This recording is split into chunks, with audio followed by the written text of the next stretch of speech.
How to add Google Maps to the lock screen on Samsung Galaxy S26, S26 Plus or Ultra.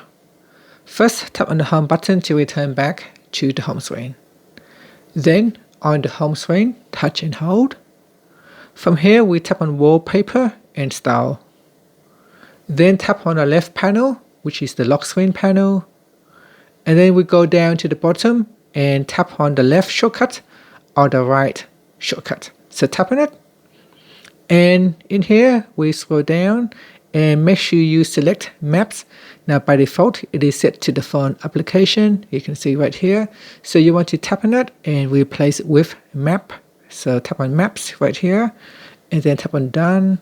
And that's it.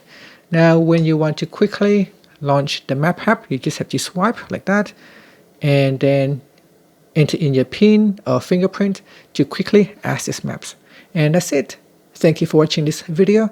If you find it helpful, please like and subscribe to my channel for more videos.